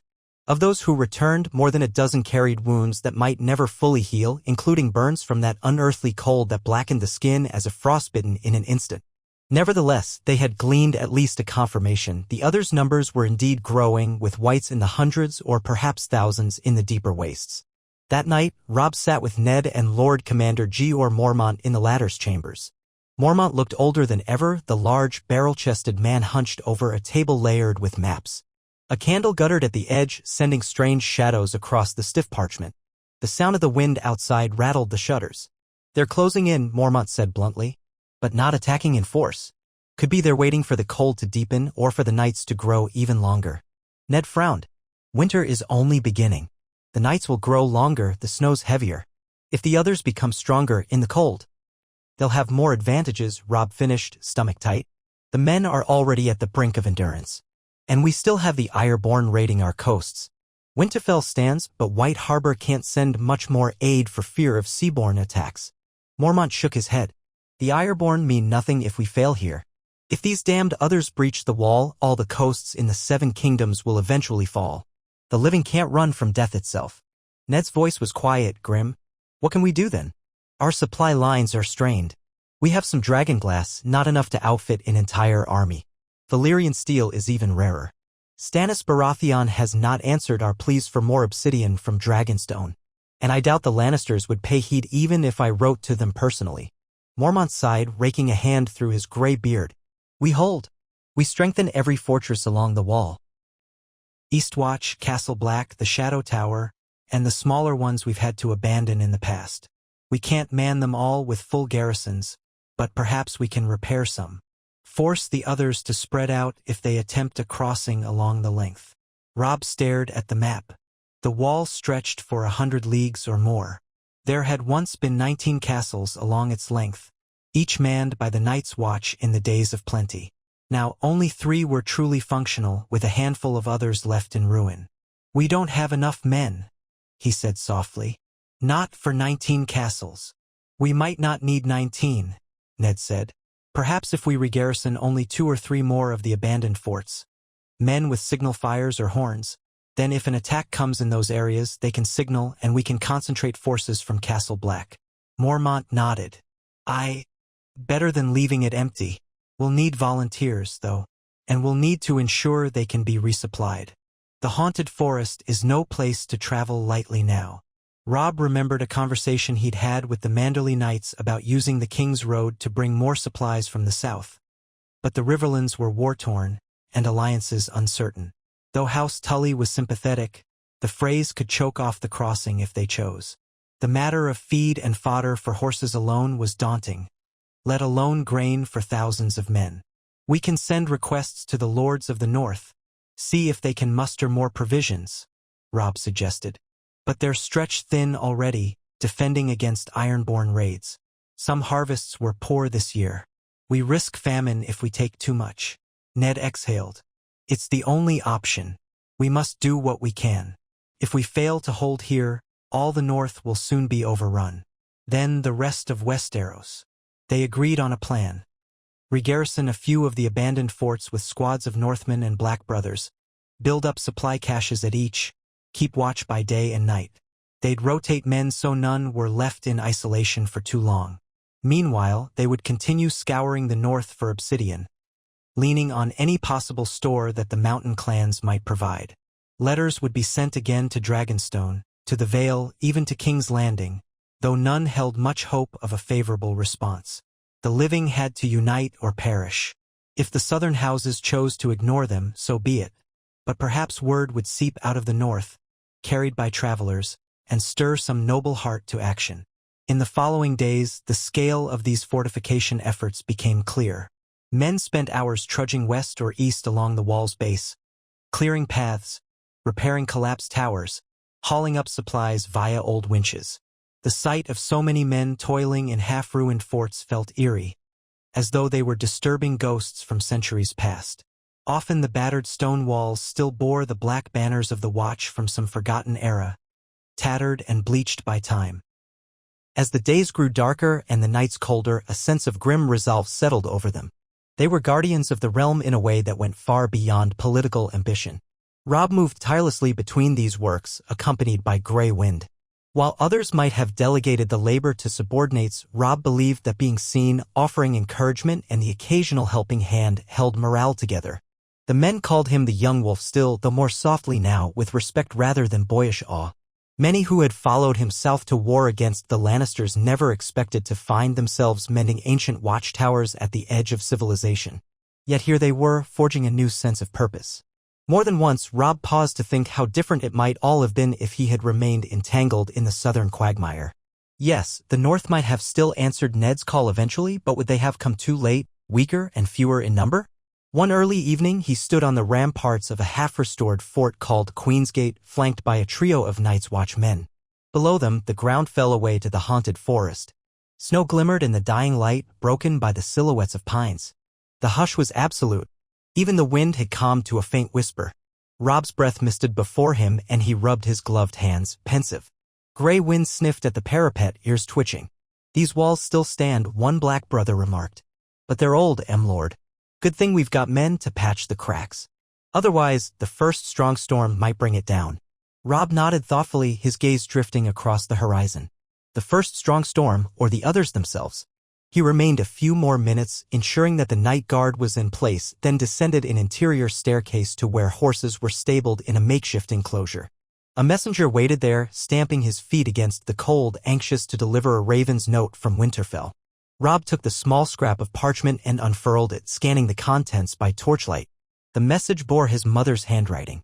Catelyn Stark wrote that scattered news from King's Landing suggested Tywin Lannister had turned more attention westward, battling Stannis or forging alliances to keep the Iron Throne secure. But there was still no sign that the Crown had any intention of believing the rumors of White Walkers. The letter also noted that the Ironborn had seized more fishing villages along the stony shore, pressing further inland than anticipated. Still, House Manderley had mustered a fleet of sorts to deter them. One snippet of good news: the Umbers had finally driven out a raiding party near Last Hearth, capturing 2 of Balon Greyjoy's men. Overall, it was a messy tapestry of half-improvements and continuing threats. Catelyn closed by sending love and urging him to be careful. He folded the parchment, tucked it inside his cloak, and found himself longing for a moment of respite, a chance to speak with his mother face to face. But that would not come anytime soon.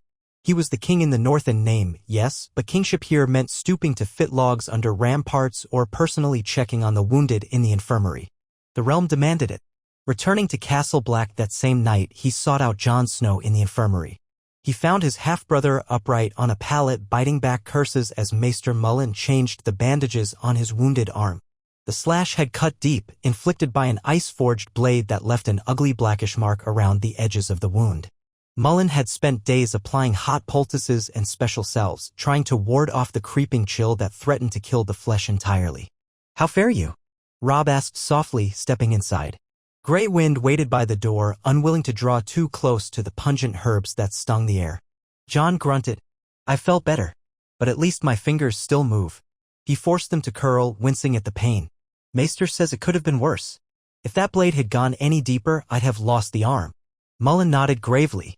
We've seen a few wounds like this. The cold spreads quickly, as though the blade carried some foul magic. You're lucky your friends cauterized it. Rest now, let the body heal. No strenuous activity. Robb managed a faint smile. Well, at least you have an excuse to stay in bed for a while. He paused, studying Jon's face, drawn but determined. We're regarrisoning several forts. We still need as many rangers as we can get, but the next patrol won't be for some time. Heal, brother. Jon offered a lopsided smile. Hard to stay idle when the others are creeping closer each night. But I'll try. Maybe I can help in other ways, maps, training new recruits, that sort of thing. We'd be grateful, Robb said. Then he hesitated, voice dropping. Jon, does it ever feel hopeless to you? Jon closed his eyes a moment. Yes, he admitted. Sometimes. But then I remember why we fight. I think of our family, of all the innocent folk living in small holds who have no defense except men like us. It steals me again. Robb nodded, throat tight. Thank you. He clasped Jon's good hand briefly, then left him to rest. Outside, the corridor felt colder than ever.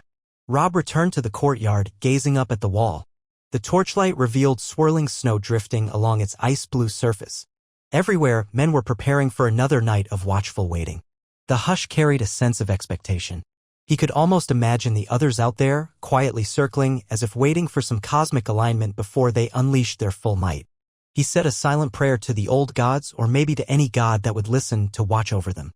A week passed. Then, too, the nights grew longer, darker, colder. The others, for their part, repeated their patterns of terror, sending small waves of whites or letting watchers glimpse pale figures just out of range. Supply lines still functioned, though each convoy from Winterfell arrived a bit more slowly, braving early snows. Reinforcements from some smaller northern houses trickled in. A few men from House Serwyn, a handful from House Locke, a smattering from the mountain clans. They brought some food, some dragonglass, but never enough. Always it was the last we can spare. All the while, Ned Stark moved among them with a calm, steadfast presence. Men looked to him as the embodiment of the old ways, a Stark at the wall, upholding an oath as ancient as any in the north. He rarely needed to raise his voice. A single measured look was enough to quell dissent. Robb often marveled at his father's ability to project strength without vanity. He tried to learn from it, to shoulder the burdens of command without letting them corrode him inside. Yet at times that weight felt overwhelming. The foreboding that lay in the frigid air never lifted. It was during the third week after the scouting missions that everything changed. The day began like any other. A gray sky, a biting wind, the men cursing as they hammered new beams into place at Queensgate. Around mid-morning, horns sounded at Castle Black. One blast, meaning rangers returning from a routine patrol. Robb, busy checking arrow stockpiles in the armory, paid it little mind.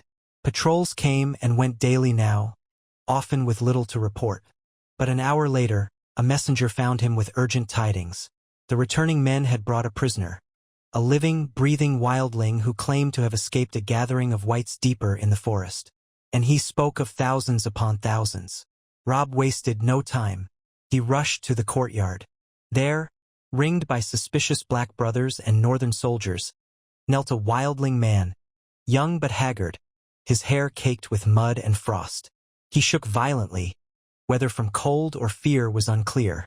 His eyes darted around, as though expecting a bee. Laid in the back at any moment, before him stood Ned and Lord Commander Mormont, who questioned him in low, urgent voices. As Robb approached, he caught fragments of the conversation. So many of them, the wildling stammered. I've never seen the dead gather like that. The others, they were walking among them. Me and my mate, we hid behind a ridge, but they found him. Turned him right there. I ran. I ran for days, Crows. Days. Thought I'd die in the cold first, but found your men instead. He cast a wild, haunted glance at Mormont. They're marching. I swear it. Marching south. Mormont's mouth tightened. Where did you see them? The wildling raised a shaking finger, pointing generally northwest. Beyond the Milkwater, near the foothills of the Frost Fangs. The snow's deeper there, but they move like they don't feel it. Gods! It was an army. I can't say how many. Thousands, tens of thousands, I don't know. But enough to blot out the ground. A collective hush settled over the courtyard. Robb felt his pulse quicken. If the dead truly marched in those numbers. Ned's voice remained steady. Did you see any sign of them breaking into groups? The wildling only shook his head, whimpering. I saw them kill other wildlings who tried to flee. I saw whites dragging corpses behind them. The others, they led the column from the front. A tall one in the center, I'll never forget its face. He gagged a little as though he might vomit. That's all I know. Robb stepped forward gently. You've done well to come here. We won't harm you. He glanced around at the watchers, some scowled at the notion of treating a wildling kindly. Get him food and water, blankets. He's earned it. Ned nodded and a pair of brothers stepped in to guide the wildling away. Mormont let out a harsh breath. Thousands. Even if it's an exaggeration, it means a larger force than we can easily contend with in the open. Ned's eyes narrowed. That could be their main host. If it marches south, it might strike the wall in a single massive assault or split to flank us. We must gather every man we can, Mormont said. And pray it's enough. Robb felt ice clutch his stomach. The others had spent weeks harassing them, wearing them down. If a great horde was truly coming, the trickle of skirmishes might soon become a flood. Could the wall and its defenders hold if the dead attacked in overwhelming numbers? He tried to speak, but the dryness in his throat choked him. Ned lifted his gaze, scanning the yard where men had overheard enough to sense a new urgency. Sound the call, he said quietly. We summon all lords and commanders to the main hall. Within the hour, the great hall at Castle Black was a cacophony of voices. It was not built for so many, and men had to stand elbow to elbow around the rough wooden tables. Black brothers with ragged cloaks bumped shoulders with northern lords in fur-trimmed finery, while free folk warriors eyed them both. Torches hissed along the walls. A few windows let in weak light, but gloom loomed, a reflection of the mood. Robb stood near the front, alongside Ned, Mormont, and other key figures, Roose Bolton, Great John Umber, Tormund Giantsbane, Meege Mormont, who had arrived some days before with a small contingent from Bear Island, and a handful of senior Night's Watch officers. Ned lifted a hand, quieting the murmurs. We have new intelligence of a large army of the dead marching south from beyond the Milkwater. Our outrider encountered them only days ago. In a matter of weeks, perhaps even days, they could reach the wall. Gasps and curses rippled through the crowd. A northern knight demanded, how many do we speak of? Do we truly trust the word of a wildling who might be lying or exaggerating? He was terrified, Mormont said flatly. And we have no reason to believe he lied. The man has nothing to gain by deception. Great John slammed a fist on the table. Then we face the largest threat in living memory, thousands of dead men. And that's not even counting the others themselves. Tormund spat on the ground. If that many whites come, we'll be overrun unless we kill the White Walkers leading them. You kill the master, the puppet falls. Or so we hope, but that might be a fool's dream if they have entire ranks of others. Roose Bolton's quiet voice cut through. Our best chance remains to hold the wall.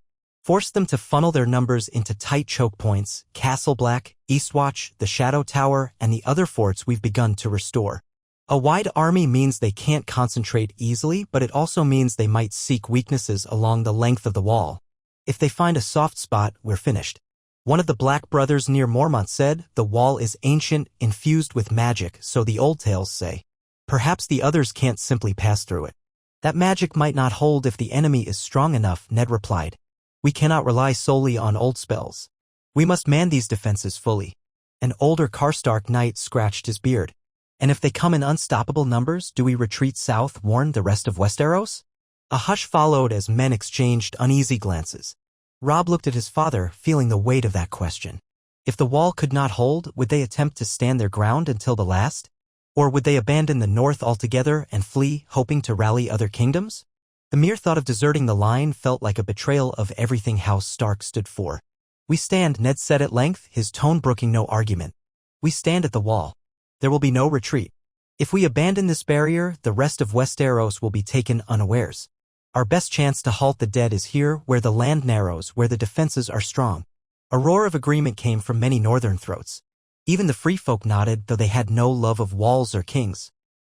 Better to fight on known ground than be chased down across open plains by an army of whites. Roose Bolton spoke again, in that controlled, razor-edged voice. Then we must gather every last man. Send urgent ravens to Winterfell, to White Harbor, to the smallest mountain holdfast. Offer pardons to any criminals if they'll fight. Perhaps call on the lords of the Vale. Some might listen if we invoke ancient oaths. Mormont hammered a fist on the table. Yes, and we concentrate at Castle Black, Eastwatch, and the Shadow Tower. The lesser forts may serve as early warnings, but if they see the dead coming, they must retreat to a stronger hold. We cannot scatter our strength too thinly. As the meeting wore on, they set about the details of their final stand. Robb felt a peculiar calm settle over him, as if a decision had at last been reached after months of tension. They would fight to the end, here on the edge of the world. Some part of him accepted that this might be the place he died, along with thousands of others. But if that was his fate, then at least he would meet it in defense of something greater than revenge or crowns. He found himself recalling the field near the Twins, where he had first declared, "We go north." That choice, which once felt full of uncertainty, now seemed the only possible course. Indeed, it might have saved them from a far worse fate, discovering the threat too late. He glanced to where Ned stood, conferring with Mormont over a scrap of parchment. The relief that his father was here, alive, and fighting at his side, buoyed him. Whatever came, House Stark would face it together. When the assembly concluded, men spilled out into the courtyard with renewed urgency. Ravens were readied, runners prepared, supplies inventoried again. Plans were made to send forges and blacksmiths to the Shadow Tower to carve more dragonglass arrowheads. Tormund roused his free folk to help gather wood for new palisades. Great John Umber roared out orders to his men. A wave of fervor swept the fortress, a sense that doomsday was upon them, but they would face it with swords in hand. That night, Robb stood atop the wall with Grey Wind, gazing into the starless sky. The cold was savage. Even the torch he carried sputtered, fighting for life in the wind. Far below lay the vast forest, an ocean of darkness. Somewhere out there marched an endless tide of dead men, unstoppable by fear or pain. He closed his eyes, letting the wind buffet his face, then turned to the direwolf. "It'll be soon," he whispered. "You feel it too, don't you?" Grey Wind growled low, as if acknowledging the unspoken truth. Snow dusted his thick fur. Robb remembered old stories of the long night, how the others once brought endless winter, how the first men and the children of the forest united to drive them back. Now that dire era was upon them again. He wondered if the rest of Westeros still scorned the warnings as rumor. He wondered if Daenerys Targaryen, whom rumors placed across the narrow sea, still dreamed of thrones and conquest, oblivious to the threat creeping into the realm she hoped to rule. He wondered if the Lannisters sat in King's Landing, drunk on power, ignoring the pleas from the north. All of that was a world away, drifting further from him each day. Here, only one war mattered. Footsteps approached. Robb turned to see Ned, wrapped in a heavy cloak, standing a few paces away. "Couldn't sleep?" Ned asked. Robb let out a short laugh. "No. My mind's too full." Ned nodded. He leaned over the parapet, gazing into the infinite black. "This is what our ancestors built the wall for," he said softly. "Sometimes I wonder if they always knew this day would come again." They stood in companionable silence, father and son, dire wolf at their side, wind sweeping across the top of the world. Robb felt a surge of gratitude that, by some twist of fate, Ned Stark had not perished in King's Landing. The realm needed him now, perhaps more than ever before. And Robb needed him, too. Time stretched, measured in heartbeats, until Ned placed a hand on Robb's shoulder. "Rest if you can. Tomorrow will bring more preparations. The raven we sent to Winterfell might bring reinforcements, or at least more supplies. We must be ready." Robb managed a small smile. "You should rest, too. We'll need every bit of strength." Ned inclined his head. With that, they descended the stairs, leaving the heights to the Night's Watch sentries. In the courtyard below, the fires burned low, men huddled in their cloaks or retreated to barracks. A hush lay upon Castle Black, save for the occasional clink of metal or the distant cry of a horn responding to normal watch rotations. Robb's breath hung in the frigid air as he crossed the yard, Grey Wind at his side, heading toward his cramped chambers. But before he could retire, a runner intercepted him, a black brother with a torch, panting. "My lord," the man said, gulping air. "Raven arrived from Winterfell. Maester Mullen told me to fetch you at once." Rob's pulse kicked. News from his mother? Or from some other corner of the north? He hurried after the messenger to the rookery. Inside, the stone walls were lined with perches half lost in shadows. The air stank of droppings and old straw. Maester Mullen was there, sorting through a few fresh scrolls. He offered one to Rob wordlessly, face grim. Rob accepted it, unrolling the parchment with careful hands. Caitlin's handwriting again, but spattered as though she had been writing in haste or tears. Rob's eyes roamed the lines. My dearest son. I write in alarm. Reports have reached us that Moat Cailin is again under threat. Not from the Ironborn this time, but from a force of Sel's words wearing no sigils. They strike swiftly, then vanish. Some fear it might be a prelude to a new invasion from the south, or worse, a band of opportunists. Yet the men who have seen them claim they fly a banner with a golden lion, though not openly. Rumors swirl that the Lannisters might be testing our defenses, seeing how vulnerable the north is while our armies stand at the wall. We do not yet know the truth. I have dispatched scouts from Winterfell to ascertain the threat. Ser Roderick is leading them, though his health is not what it was. We can spare few men, and I fear Moat Cailin may fall again if a serious force attacks. Please advise. Your father's counsel would be welcome. We do not want to draw forces away from the wall, but if the Lannisters breach the neck, the north will be assailed from two fronts. The Ironborn raids continue, though have eased somewhat near White Harbor thanks to House Manderley's efforts. We pray for your safety. Word spreads of a great host of the dead approaching the wall. Our hearts go out to you, and we stand ready to send what little we have left to give. But if the Lannisters truly move against us now, with winter upon us, then the entire realm is in grave peril. We must not let them tear the north apart while you stand alone in the far heights. May the old gods watch over us all. Your loving mother, Caitlin Stark. Rob's stomach churned. A new threat to Moat Cailin at this moment? The Bastion of the Neck was the key to controlling passage between the north and the south. If it fell conclusively to an enemy, the north would be exposed to any southern invasion, be it Lannister or otherwise.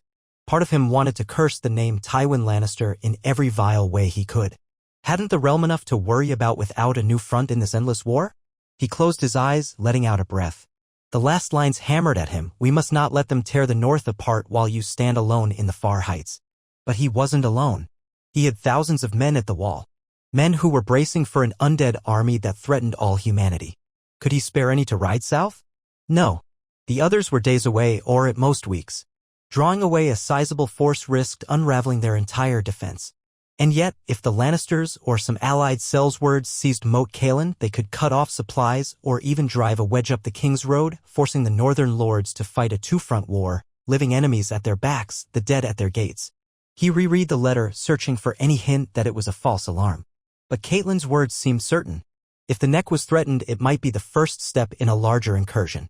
Could it be Walder Frey assisting the Lannisters in some treacherous arrangement? Rob's hands shook with frustration.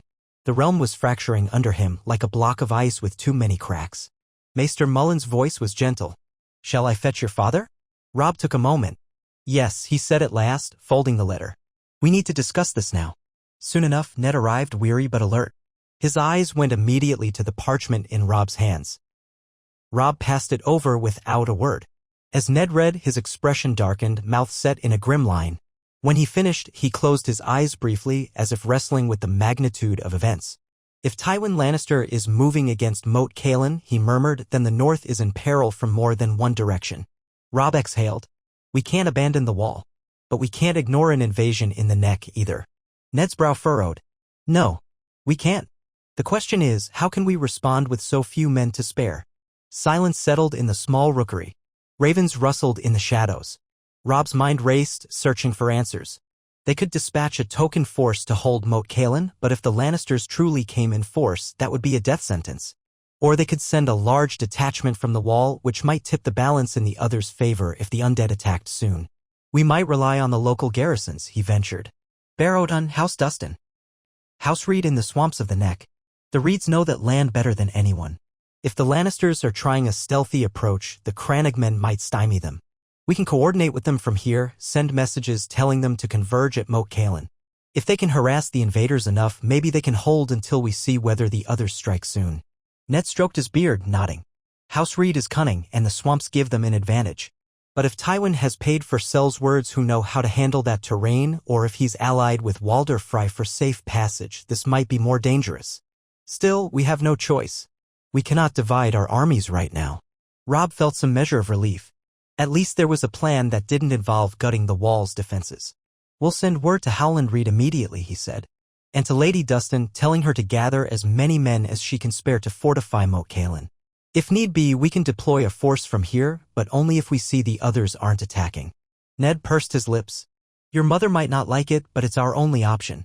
The entire causeway leading to the neck is a fortress of natural hazards if the Crannogmen use their knowledge well. We can slow any southern army for weeks, maybe more. Enough time to see how events unfold at the wall. Robb pictured the bogs and marshes around Moat Cailin. He recalled hearing stories of how armies had been broken there in ages past. Perhaps that would be enough. But he could not shake the dread that the North was caught in a vice. We'll do what we can, he said quietly. I'll write to Mother, explaining. Ned placed a steadying hand on Robb's shoulder. We do our duty. Nothing more, nothing less. The real war remains here. If the Southern Lords cannot see reason, they'll suffer when the dead spill across the land. We'll try to save them anyway if we can. But we cannot allow the wall to fall. Robb nodded, swallowing hard. In that moment, he saw the reflection of 1,000 burdens in his father's eyes, the same burdens that weighed upon him. They were Starks, called to defend the realm at its darkest hour. If the Southern Lords conspired to attack, if the Ironborn raided the coasts, if the rest of Westeros turned a blind eye, none of that would matter if the White Walkers triumphed. So they had to hold. They had to hold. They parted ways, each to pen letters that might change the fate of the North. Then came another sleepless night, the horns echoing in the distance, men half-frozen on watch. Robb found no rest. 1,000 images warred in his mind, the unstoppable horde of whites, the strategic choke point of Moat Cailin, the possibility that Tywin Lannister was orchestrating a cunning attack at the worst possible time.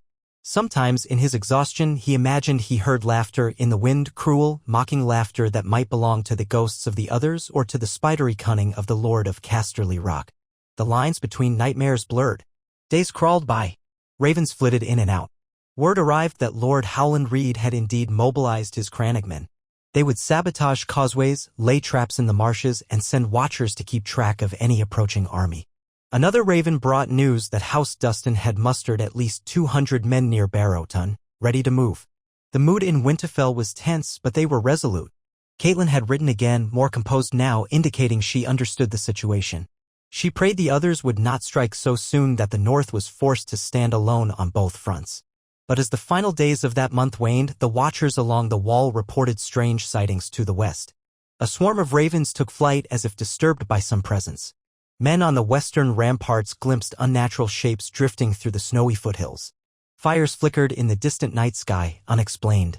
Then, near dawn, the horns blew 3 times in a furious burst that rattled Castle Black.